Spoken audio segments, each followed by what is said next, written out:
बिस्मिल्लाहिर्रहमानिर्रहीम। तो कल की क्लास में हमने कंसोलिडेशन की बिल्कुल बेसिक अंडरस्टैंडिंग डेवलप की। कंसोलिडेशन जो है वो दो एंटिटीज की एक ऐसी पिक्चर है कि वो सिंगल इकोनॉमिक एंटिटी के तौर पर दिखाई दे। अगर ये दो एंटिटीज सेपरेट लीगल एंटिटीज ना होती बल्कि ये एक ही एंटिटी होती, उन दोनों के रिसोर्सेज अगर इकट्ठे इस्तेमाल हो रहे होते तो वो सिंगल एंटिटी की पिक्चर क्या बनती, उस पिक्चर का नाम क्या था, कंसोलिडेशन। और उसमें मैंने कहा कि for the purpose of consolidation assume that subsidiary is liquidated. अगर सब्सिडी लिक्विडेट है तो फिर क्या होगा, ये इन्वेस्टमेंट हमारी बुक्स में ना होती बल्कि इसके बदले इस सब्सिडरी के नेट एसेट्स हमारे बुक में होते और इन्वेस्टमेंट की पेमेंट किसको मिल रही होती, शेयर होल्डर्स को। ये इक्विटी सारी क्या हो चुकी, पे हो चुकी है। अब सबसे इंपॉर्टेंट चीज क्या है कि कंसोलिडेशन हम कौन से पॉइंट पे कर रहे हैं। सबसे पहले जो हम कंसोलिडेशन सीखते हैं वो उस पॉइंट पे करते हैं एग्जैक्टली जिस पॉइंट पे हमने सब्सिडरी को एक्वायर किया। फिर उसके बाद हर साल करते हैं, पहले साल के एंड पर, दूसरे साल के एंड पर, जो भी हमारा रिपोर्टिंग पीरियड हो। तो अभी हम जितने भी कंसोलिडेशन परफॉर्म कर रहे हैं वो परफॉर्म कर रहे हैं consolidation on the date of acquisition. या हमारी अभी जितनी भी एग्जांपल्स होंगी वो किस डेट से बिलोंग करेंगी, consolidation on the date of. हमने कहा भाई आज ये एसओएफपी दी हुई है ऑन 1 जनवरी 2020, पेरेंट की भी और सब्सिडरी की। पेरेंट के पास प्रॉपर्टी प्लांट इक्विपमेंट 800 है, यहाँ 400 है। इंटेंजिबल एसेट यहाँ 100 है, वहाँ 150 है। ये इन्वेस्टमेंट वो है जो पेरेंट ने किसमें की है, सब्सिडरी में, जिसके जरिए इसके 100% एसेट्स या शेयर्स क्या किए उसने एक्वायर। करंट एसेट यहाँ 200 है, वहाँ 150। उसके बाद share capital 800, 300, share premium 200, 100, retain earning 300, 100, 1300 और 500, liabilities 500। Information, P acquired 100% share of subsidiary as on same date लिखी हुई जिस डेट पे ये एसआईपी बनी हुई है। इसका मतलब आज हम उसी डेट पे मौजूद हैं जिस डेट पर हमने इसको एक्वायर किया, और ये आज कंसोलिडेशन अगर बनेगी तो on the date of acquisition बनेगी। Assume that all values in the books of subsidiary are fair value. मान लीजिए तमाम वैल्यू फेयर वैल्यू। ये केस ए बन गया। केस बी कहता है assume that all values in the books of subsidiary are fair values except, माने कि intangible asset fair market value उसकी नहीं है। तो आपको सोचना चाहिए, IAS 38 में कुछ ऐसा पढ़ा है हमने। अब सवाल क्या है, रिक्वायरमेंट क्या है इस क्वेश्चन की। इस क्वेश्चन की रिक्वायरमेंट है रिक्वायर्ड, बोले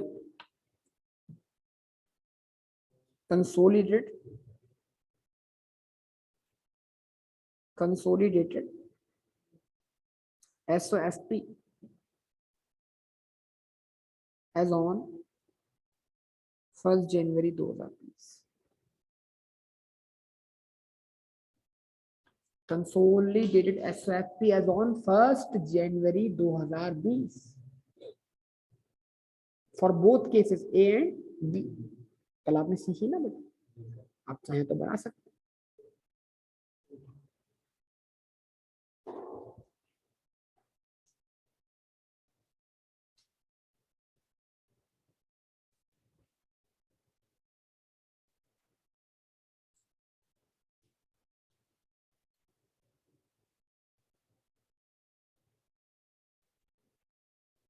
सबसे पहले आप पास करें कंसोलिडेटेड एडजस्टमेंट।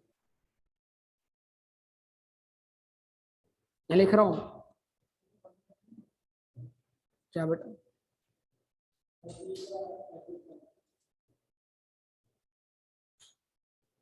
ये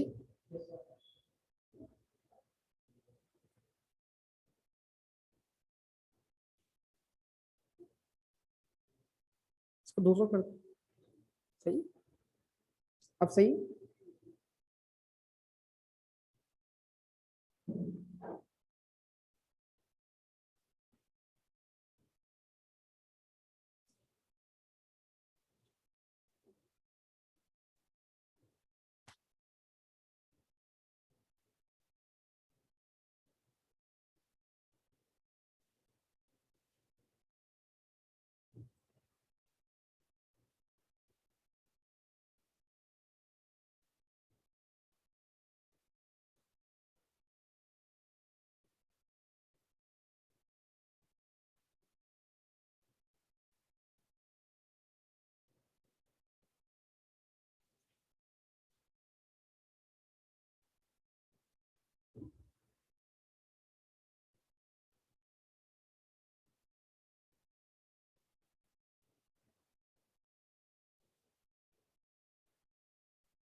लिखा हुआ ये जितनी इन्वेस्टमेंट उतने बात है। जब नहीं लिखा तो आप देखो काम तलाश करो।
देखिए सिंपल सी बात है, अभी दिखाया था आपको, ये इन्वेस्टमेंट हमारी तरफ से कंसीडरेशन।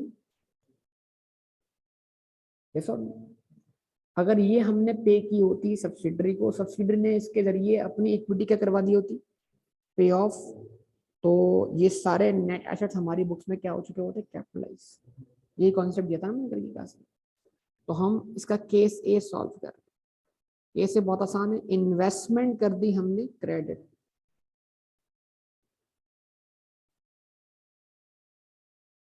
कितने से बेटा 600 से, यानी हमने सब कुछ 600 का खरीदा है। फिर हमने क्या बोला, शेयर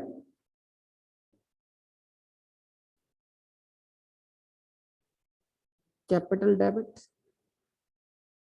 बोले बेटा, फिर शेयर प्रीमियम डेबिट,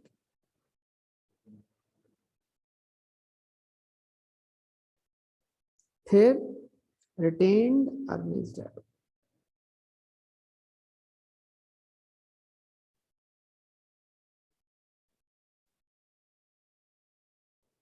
कितने का बेटा, 300, 100 और 100, यानी हमने सब्सिडरी के 500 के नेट एसेट्स कितने में खरीदे, 600। तो हमने उन नेट एसेट्स के बदले 100 रुपए क्या दिए, इजाफी। क्या एंट्री बनी, गुडविल, गुडविल डेबिट कितने से, 100 से। ये पहले एडजस्टमेंट है। और अगर आप ये एडजस्टमेंट पास करने के बाद बन लेते हैं, सारी चीजें ऐड कर लेते हैं, तो आपकी बन जाएगी कंसोलिडेशन। नहीं, यस और नो। लेकिन सवाल है B criteria, B criteria, B criteria क्या है, assume that all values in the books of subsidiary are fair values। ये एक ही एंट्री बन गई। assume that all values in the books of subsidiary are except intangible asset। जो intangible asset है ये subsidiary की बुक्स में तो है, लेकिन ये सब्सिडरी की बुक्स से कंसोलिडेट होकर पेरेंट की बुक में आना नहीं चाहिए, क्योंकि बिजनेस कॉम्बिनेशन में किसी भी इंटेंजिबल एसेट को गुडविल से अलग करके जब रिकॉर्ड किया, जब उसकी fair market value lively estimate हो सकती है। तो बताइए जो केस बी बनेगा उसमें इस इंटेंजिबल एसेट को हमें कंसोलिडेशन पर्पस के लिए राइट ऑफ कर देना पड़ेगा। हम आगे नहीं आगे बेटा, राइट ऑफ नहीं करेंगे, सोचिए, दिमाग चलाए थोड़ा सा। एक ऐसी एंट्री बनानी होगी इजाफी जिससे ये क्या हो जाए, एलिमिनेट हो जाए। जवाब दो। तो इसका बी केस क्या होगा, B case sir B case होगा इसका, goodwill debit, share capital debit, share, बोलो यार बोलो, share premium debit, retained earnings debit,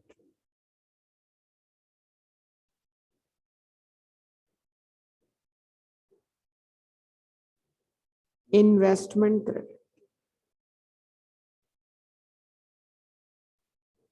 सबसे पहले हमने क्या किया, पेरेंट की बुक्स में से इन्वेस्टमेंट को खत्म किया, इन्वेस्टमेंट क्रेडिट कर दिया, कितने का 600 से।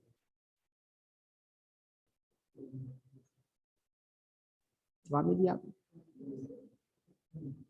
अच्छा जी, शेयर कैपिटल डेबिट कर दिया कितने से, 300 से, प्रीमियम डेबिट 100 से, ऑर्डिनेंट डेबिट, सर ये तो वही एंट्री बन गई, गुडविल कितनी आएगी। तो अब हमें ये 50 रुपए अपनी बुक्स में ऐड करने हैं या नहीं करने, क्यों नहीं करने, क्योंकि इस इनटेंजिबल एसेट की fair market value liability estimate नहीं हो पा रही। तो हम क्या करेंगे, हम बोल देंगे ये इनटेंजिबल एसेट क्रेडिट, किस कौन सा वाला, सब्सिडरी वाला, कितने से। तो जब हम इसको राइट ऑफ कर देंगे कंसोलिडेशन परफॉर्म करते हुए कि भाई ये सब्सिडरी के लिए तो एसेट है, क्यों, उसके लिए क्या है, एक्वायर्ड है, लेकिन बिजनेस कॉम्बिनेशन में वो हमारे लिए एसेट नहीं है, क्योंकि उसकी fair market value.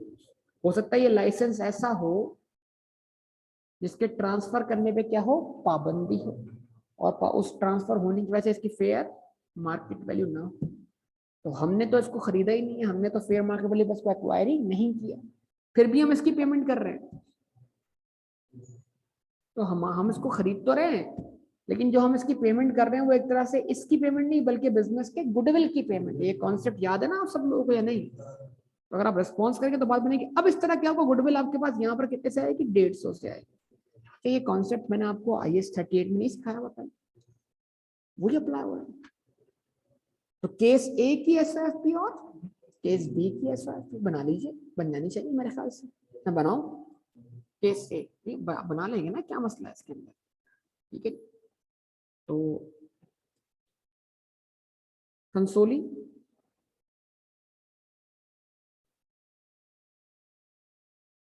Dated SOFP as on 1st January 2020।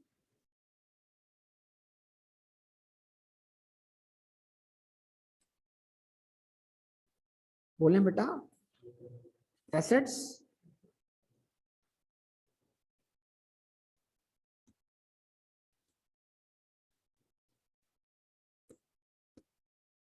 बताइए क्या क्या आएगा बेटा,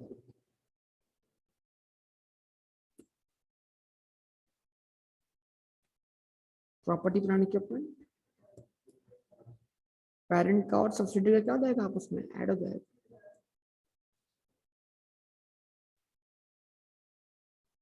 $800 प्लस 400, फिर इनटेंजिबल एसेट 200 प्लस 50, क्योंकि पहले केस में आप फेयर मार्केट वैल्यू अज्यूम कर रहे हैं, फिर गुडविल 100, उसके बाद आएंगे आपके पास क्या, करंट एसेट्स,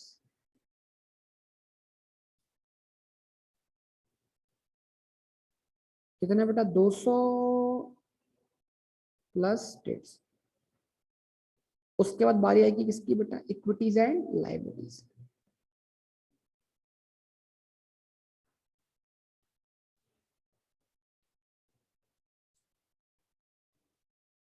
और कंसोलिडेटेड SIP के अंदर सिर्फ और सिर्फ, बोलिए, पेरेंट की इक्विटी आती है, याद नहीं होगा आपको, शेयर कैपिटल,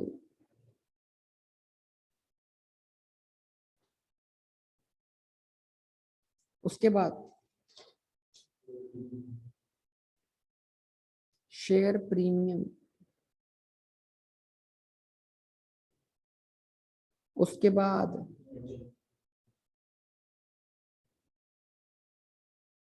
रिटेन अर्निंग्स, उसके बाद लायबिलिटीज,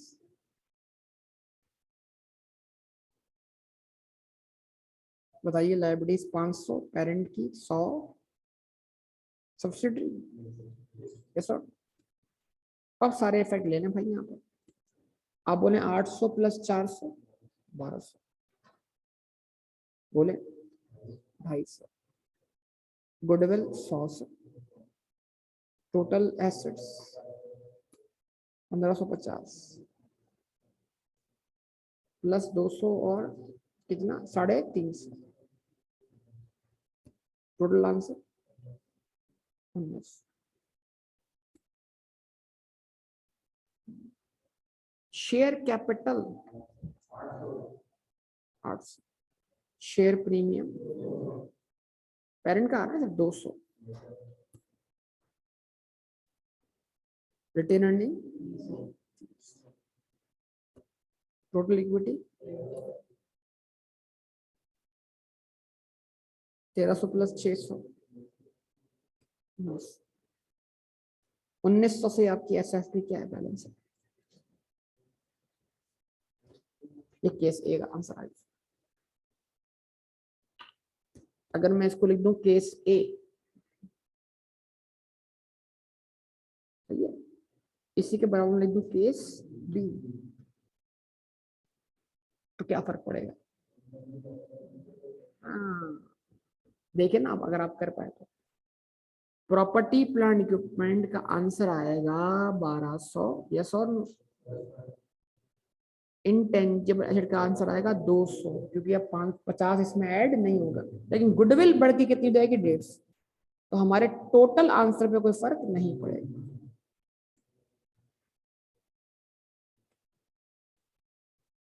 बाकी 350,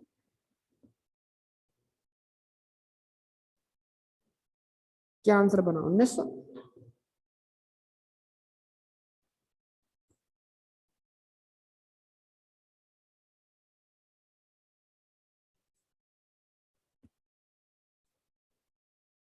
आठ सौ, 200, 300, 1300, 600,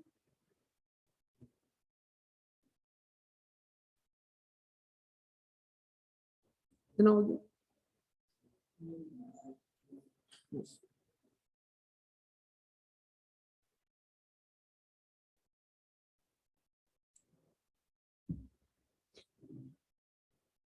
कोई मसला हो तो बोलिए।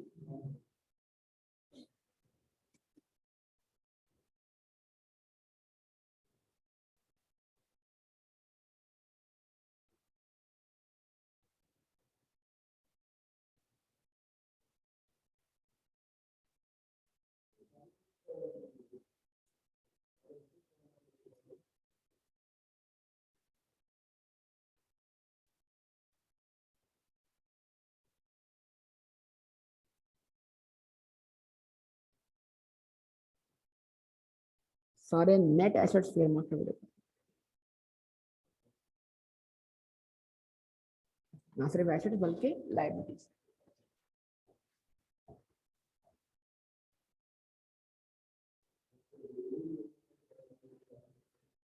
तो रिवोल्यूशन नहीं करेंगे, और रिवोल्यूशन तो आपके एक्वायर करने के बाद होती है। वो जो रिवोल्यूशन जिसको आप कह रहे हैं वो आपकी कॉस्ट है, यानी आप उसको फेयर मार्केट में रखने का मतलब क्या, आपने उसको आज की मार्केट वैल्यू पर खरीदा है, तो आप मतलब पेरेंट की जो कॉस्ट है वो एग्जैक्टली फेयर मार्केट वैल्यू के बराबर मानी जाएगी। अगर आप लमसम में सारे एसेट खरीद रहे हो तो आप उनकी जो एलोकेशन करोगे वो किस हिसाब से करोगे, आज की फेयर मार्केट वैल्यू। तो आपके लिए तो फेयर मार्केट वैल्यू रिवैल्यूएशन नहीं ना, वो तो आपकी खुद की क्या है, कॉस्ट। तो हम कंसोलिडेशन में जो फेयर मार्केट वैल्यू पर पेरेंट के एसेट्स लेते हैं वो असल में पेरेंट की क्या मानी जाएगी, कॉस्ट मानी जाएगी। तो जो पेरेंट ने कंसिडरेशन पे की है उसमें इन तमाम एसेट्स की जो अलग अलग कॉस्ट है वो एग्जैक्टली उनकी फेयर मार्केट वैल्यू, और ऊपर जितनी पेमेंट इजाफी है वो क्या, गुडविल।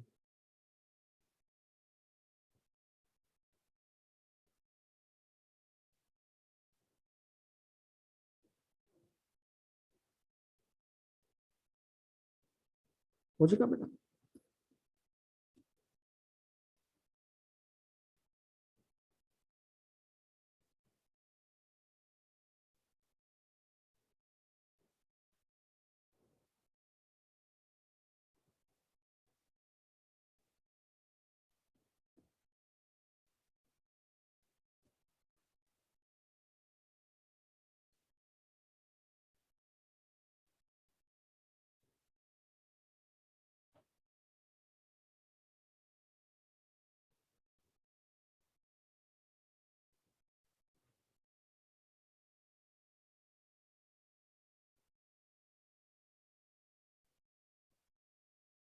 अब अगर मैं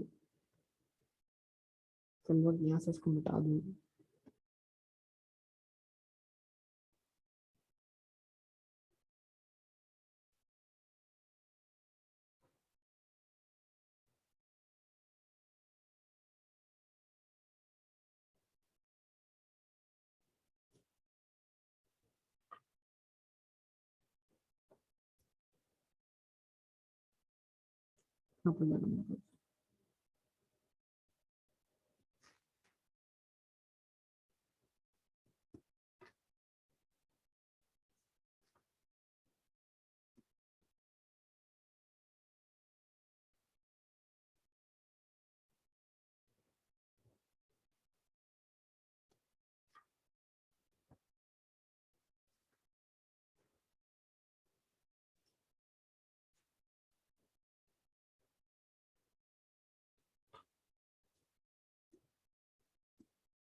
ठीक है जी। तो मैंने इसको, यानी इसी सवाल को मैंने आगे बढ़ा दिया।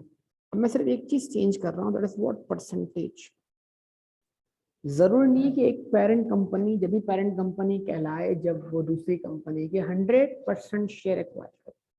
कंट्रोल डिफाइन करने के लिए आपके पास 50% से ज्यादा शेयर होने चाहिए, और बाज दफा 50% पर भी एग्जैक्ट कंट्रोल डिफाइन हो जाता है by considering some other factors. 50% आपके पास शेयर है, 51 किसी और के पास है, लेकिन आपके पास कोई और एबिलिटी है जिसके जरिए आप चीजों को कंट्रोल कर सकते हैं, तो फिर आपके लिए क्या हो जाएगा, वो कंट्रोल डिफाइन हो जाएगा। ठीक है जी। तो पी एक्वायर्ड, अब मैंने लिखा यहाँ पर 75% शेयर। सवाल पूरा का पूरा वही है, होल्डिंग क्या कर दी मैंने, चेंज कर दी। अब पेरेंट के पास सब्सिडरी के 100% शेयर है, या पेरेंट के पास सब्सिडरी के 75% शेयर। अब सवाल क्या, अब कैसे परफॉर्म करें, ये भी on the rate of acquisition की बात होगी। अब क्या करें, अब इसमें हम पूरे 400 को एसेट के तौर पे ऐड करें, या 400 का 75% ऐड करें। गलत जवाब। ऑनलाइन वालों को जवाब दे नहीं रहे, वो बिल्कुल खाली बैठे हुए सुकून से, पता नहीं क्या करना चाह रहे। मैं सवाल पूछ रहा हूँ, रिस्पॉन्स देते नहीं। ठीक है जी। 400 का 100% इसमें ऐड करें, 400 का 75% ऐड करें। 100%। तब सुन के बता रहे हो ना, मैंने बोला नहीं तो आपने बोला यस 100% है। और मुझे बताओ, नॉट 75%, 100%, यानी मतलब आपकी होल्डिंग भले कितनी है, 75%। ये एसेट्स आपके पास पूरे 100% से ऐड होंगे, बिकॉज एसेट की डेफिनेशन क्या, रिसोर्स कंट्रोल्ड बाय एंटिटी और रिसोर्स ओन बाय एंटिटी। तो एसेट आपके ओन किए बगैर भी तो आपका हो सकता है। तो अगर इस एंटिटी पे कंट्रोल आपका चल रहा है, भले 100% आप मालिक नहीं है, तब भी ये एसेट 100% आपकी बुक्स में है।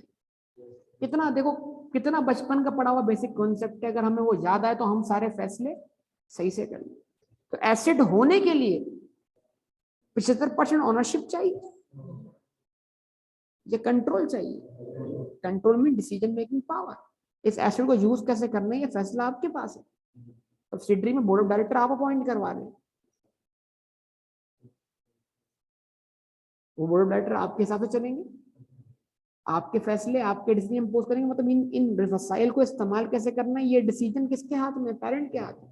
Resource control by entity. तो बेटा ख्याल रखें, कंसोलिडेशन में पेरेंट की बुक्स में सब्सिडरी के 100% एसेट्स और लाइबिलिटीज आएंगे फेयर मार्केट वैल्यू पर, भले पेरेंट की होल्डिंग 100% ना हो तब भी कंट्रोल डिफाइन हो। समझ पा रहे हैं बात, क्या कहता है। लेकिन जाहिर सी बात है, वो एसेट 25% फाइनेंस कहीं, जैसे अगर मैंने कोई एसेट क्रेडिट पे खरीदा उधार पर या लीज पे परचेज किया, मैं उसका ऑनर तो नहीं हूं, तो अगर मैं एक तरफ एसेट डेबिट करता हूं तो मैं लीज ऑब्लिगेशन को बतौर लायबिलिटी उसकी सोर्स ऑफ फाइनेंस बताता हूं कि नहीं बताता हूं, बताएं। इस तरह अगर मैं 100% एसेट्स डेबिट कर दूंगा अपने पास, तो इसकी 75% फाइनेंसिंग तो मेरे पास से हुई ना। मैंने इन्वेस्टमेंट की, मेरी इक्विटी थी, इससे इतना पैसा जनरेट हुआ, मैंने वहां इन्वेस्टमेंट कर। तो इट मींस दैट इस एंटिटी की 75% फाइनेंसिंग यहीं से हुई है बेसिकली। ये इक्विटी इसकी 75% फाइनेंसिंग को रिप्रेजेंट करेगी। किसकी इक्विटी? पेरेंट। लेकिन इसके 25% शेयर होल्डर तो आपके अलावा भी है। तो इसके 25% नेट एसेट्स की फाइनेंसिंग किसी और ने की है। उस किसी और को हम कंसोलिडेशन बोलेंगे, एनसीआई। क्या बोलेंगे? एनसीआई। क्या बोलेंगे? एनसीआई मतलब नॉन कंट्रोलिंग इंटरेस्ट। क्या? वो शेयर होल्डर्स जो सब्सिडरी के शेयर होल्डर तो हैं, लेकिन उनके पास उसको कंट्रोल करने का इख्तियार नहीं। तो आइए अब एंट्री में क्या फर्क पड़ेगा। For the purpose of consolidation assume that subsidiary is liquidated. Liquidated मानना पड़ेगा आपको। तवज्जो दरकार है, तवज्जो। देखिएगा एंट्री बना रहा हूं शुरू से। गुडविल, अच्छा बाकी सारी रिक्वायरमेंट वही सेम रखी है, होल्डिंग चेंज की है, इन्वेस्टमेंट सब कुछ वही है। गुडविल डेबिट होगी, आप सब जानते हैं। गुडविल डेबिट होगी, आप सब जानते हैं। शेयर कैपिटल भी पूरा 100% क्या होगा? डेबिट होगा। मतलब आप अज्यूम करें सब्सिडरी जो है वो लिक्विडेटेड है, ये सारे पैसे उनके शेयर होल्डर्स को मिल गए। उसके बाद शेयर प्रीमियम डेबिट होगा। उसके बाद रिटेन्ड अर्निंग्स डेबिट होंगी और हमारी इन्वेस्टमेंट क्या होगी? क्रेडिट होगी। अब देखिएगा इक्वेशन बैलेंस है कि नहीं सोचिएगा जरा। हमने कहा इन्वेस्टमेंट क्रेडिट 600 से, आवाज ही नहीं आ रही बेटा, इन्वेस्टमेंट क्रेडिट 600 से, शेयर कैपिटल डेबिट 300 से, शेयर प्रीमियम डेबिट 100 से, रिटेन अर्निंग डेबिट 100 से। अब आप मुझे ये बताइए कि क्या ये 600 की पेमेंट यहां पर 100% नेट एसेट्स की पेमेंट है या 75% नेट एसेट की पेमेंट है? और ये सम 100% नेट एसेट के बराबर है। तो ये हमने अकेला तो नहीं परचेज किया, ये किसी और ने परचेज किया है। उसको क्या नाम देंगे आप? एनसीआई। एनसीआई मतलब नॉन कंट्रोलिंग इंटरेस्ट। क्या बोलेंगे? तो एनसीआई ने, किसने इसको कितने का परचेज किया? हमें तो नहीं पता ना कितने का परचेज किया हो। जिसने शेयर खरीदे 25% उस किस रेट पे खरीदे, हमें तो अपना पता है। हमने 75% शेयर कितने के खरीदे? 600 के। लेकिन जो इसकी 25% फाइनेंसिंग हुई है, उन्होंने वो शेयर्स कितने के परचेज किए? तो उसके लिए अजम्पशन जाएगी फेयर मार्केट वैल्यू किसकी? शेयर्स की। तो अगर शेयर्स की फेयर मार्केट वैल्यू आपको क्वेश्चन में दी गई हो, तो जितने नंबर ऑफ शेयर्स बनते हैं उसको फेयर मार्केट वैल्यू से मल्टीप्लाई करते हैं, आपको एनसीआई की वैल्यू मिल जाएगी। लेकिन अभी ऐसी कोई बात, मुश्किल बात नहीं करते, वो आगे जाके इंशाल्लाह कर लेंगे। अभी अज्यूम करें कि इन्होंने एग्जैक्टली नेट एसेट का 25% परचेज किया, नेट एसेट की फेयर मार्केट वैल्यू का 25% परचेज किया। मतलब 300 प्लस 100 प्लस 100, 500 का 25%। यानी नेट एसेट्स की जो वैल्यू बनती है एग्जैक्टली उसी पे खरीदा है। तो क्या एंट्री बनी बेटा? NCI credit 125। अब ऊपर गुडविल आई, गुडविल 225 पक्का? जवाब दे। गुडविल 225 से है। पहले गुडविल कितनी आ रही थी? पहले गुडविल कितनी आ रही थी? अभी कितनी आ रही थी? क्यों? समझेगा जरा बात। ये नेट एसेट्स हैं, क्या हम 100% इनका इतने का खरीद रहे हैं या इसका 75% इतने का खरीद रहे हैं? तो जरा 500 का 75% निकालिए, 300 यानी हमने 375 के नेट एसेट्स खरीदने के लिए खुद कितनी पेमेंट की, तो कितनी पेमेंट ऊपर की, वही तो गुडविल बन। पहले ये पूरे के पूरे हमने खरीदे थे ना, कितने के, तो गुडविल 100 थी ना। आज ये पूरे हमने नहीं खरीदे, 75% खरीदे, कितने के, उतने के ही, पेमेंट मैंने वही रखी है, चेंज नहीं। तो गुडविल इसलिए बढ़ रही है कि हम 75% नेट एसेट की पेमेंट 600 कर रहे हैं, पहले हम 100% नेट एसेट की पेमेंट 600 कर रहे थे। फर्क समझ में आया या नहीं आया? गुडविल आ गए, बन जाएगी ऐसा। अगली एंट्री, अगली entry, goodwill debit, share capital debit,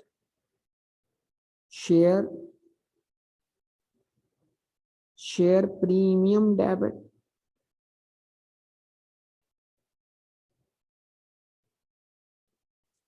retained earning debit, investment credit हमारी जो हमने की हुई है, कितनी की हुई है, 600। अच्छा जी, शेयर कैपिटल कितने से, 300 से, 100 से। तो हमने 100% नेट एसेट क्या कर दिए, डेबिट कर दी। लेकिन ये जो पेमेंट है, क्या ये 100% के लिए या इसके अलावा भी इनको कोई खरीदने वाला है?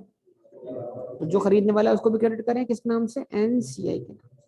वो ऑब्वियसली इस 500 का ही 25%, 125। लेकिन सेकंड केस में हम अज्यूम कर रहे हैं कि इनटेंजिबल एसेट जो कि सब्सिडरी की बुक्स में है उसकी फेयर, तो हमें वो हमारी बुक्स में आना नहीं चाहिए, इसलिए हमने इनटेंजिबल एसेट को भी क्या कर दिया, क्रेडिट कर दिया। कितने से बेटा, 50। अब बताइए गुडविल डेबिट कितने से हुई, 275 से। यानी इनटेंजिबल एसेट के जो हमने 50 रुपए दिए वो हकीकत में उसके नहीं दिए, बल्कि वो भी गुडविल के। अब आप बनाएं इसकी कंसोलिडेटेड एसएफपी, उसमें इक्विटी सेक्शन में एक इजाफा हो जाएगा एनसीआई के नाम से। NCI is equity not a liability because they are share holders, और शेयर होल्डर को हम कभी लाइबिलिटी नहीं मानेंगे। दे आर इक्विटी पार्टिसिपेंट, वो इस बिजनेस के प्रॉफिट और लॉस के हिस्सेदार हैं, ख्याल रखिएगा। तो लाइबिलिटी पार्टिसिपेंट होने में और इक्विटी पार्टिसिपेंट होने में क्या है, फर्क है।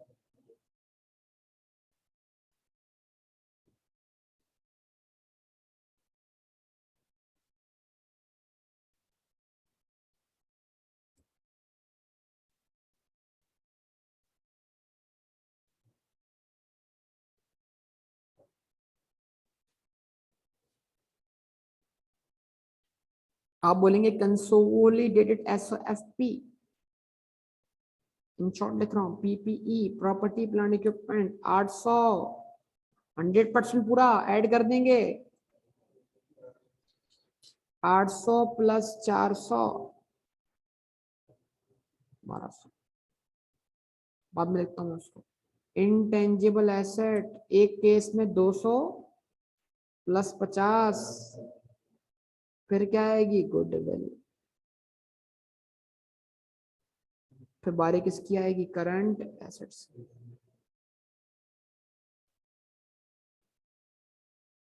सम क्या होगा, 200 प्लस 150। उसके बाद बारी आएगी equities and liabilities.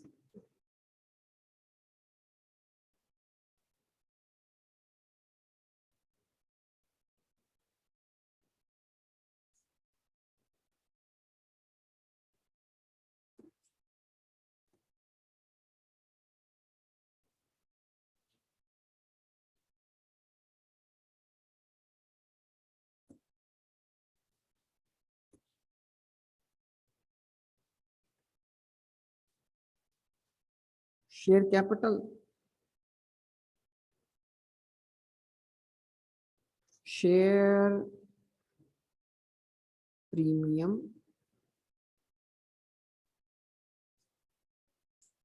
Retain earnings,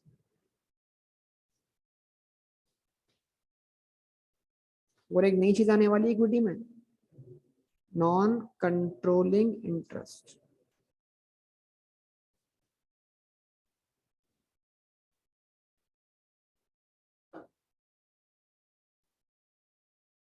ठीक है जी। और फिर क्या आ जाएंगे लायबिलिटीज,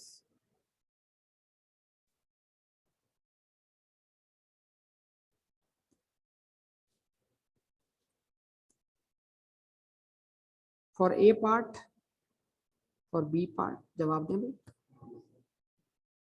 ए पार्ट और बी पार्ट में फर्क सिर्फ कितना सा है, इंटेंजिबल एसेट आएगा या नहीं आएगा। बिजनेस कॉम्बिनेशन में इंटेंजिबल एसेट को गुडविल से अलग दिखने के लिए उसकी फेयर मार्केट वैल्यू का रिलायबल एस्टिमेट होना क्या है, जरूरी है। बार बार रिपीट कर रहा हूँ। हाँ जी, 800 प्लस 400 1200, यहाँ भी 1200, जवाब दें भाई। इंटेंजिबल एसेट यहाँ आएंगे 250 से और यहाँ आएंगे 200 से। गुडविल यहाँ पर आएगी 225 से 275। टोटल पे कोई फर्क नहीं पड़ना। टोटल बता दीजिए आप लोग। 1675, 1675। Current assets 350।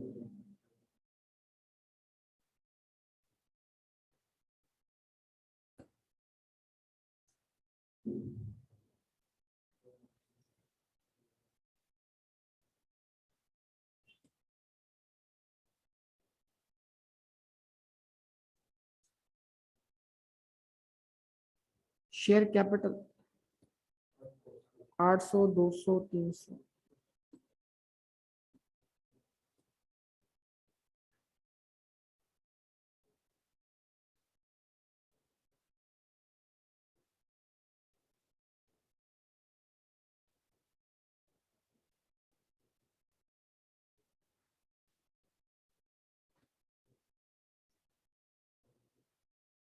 हाँ बेटा,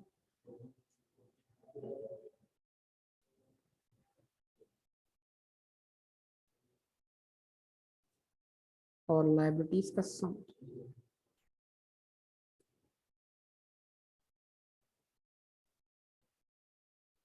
500 प्लस 100 600।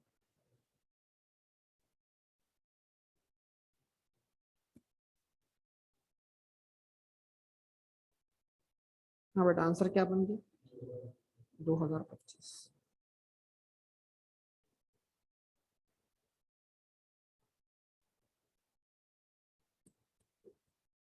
ये आपके पास होंगे कंसोलिडेशन, क्या मसले वाली बात है इसमें।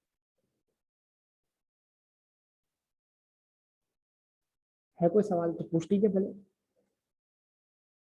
अब इसकी थोड़ी सी प्रैक्टिस करें मजीद डिफरेंट सिनेरियोज में, मतलब इसको आप 60% कर लें, 70% कर लें, 80% कर लें, तो उससे एनसीआई की वैल्यू पे फर्क पड़ता रहेगा। तो एनसीआई को नेट एसेट्स का प्रपोर्शन बना के वैल्यू कर ले जितनी एनसीआई की परसेंटेज है। फिर इस एनसीआई के ऊपर मजीद गुफ्तगू आगे जाके होनी है बहुत ज्यादा, कि एनसीआई को किस तरह कितने तरीकों से मेजर किया। तो बिल्कुल बेसिक, मतलब मेन अभी क्या कॉन्सेप्ट था कि अगर आप ऊपर 100% नेट एसेट ला रहे हो अपने पास, तो आपको उनकी सोर्स ऑफ फाइनेंसिंग तो दिखानी जरूरी है, जो कि वो एक्सटर्नली हुई हुई है, लेकिन वो है कौन, इक्विटी पार्टिसिपेंट्स ही। तो लिहाजा उसको लाइबिलिटी तो बोल नहीं सकते। बोले, सवाल नोट कर लिया था आपने दोबारा से?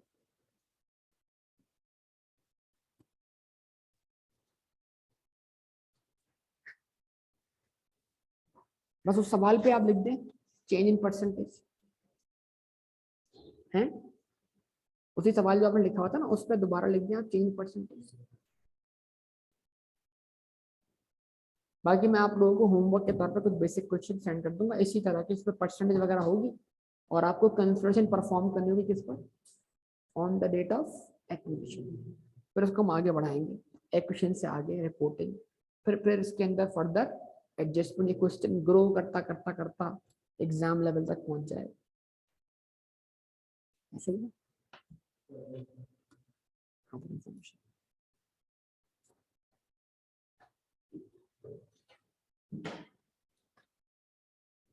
सोल्यूशन देख लो, उसका भी फोटो है। तो ये तो आप कर लो, उसको भी काम अकेले नहीं, इसलिए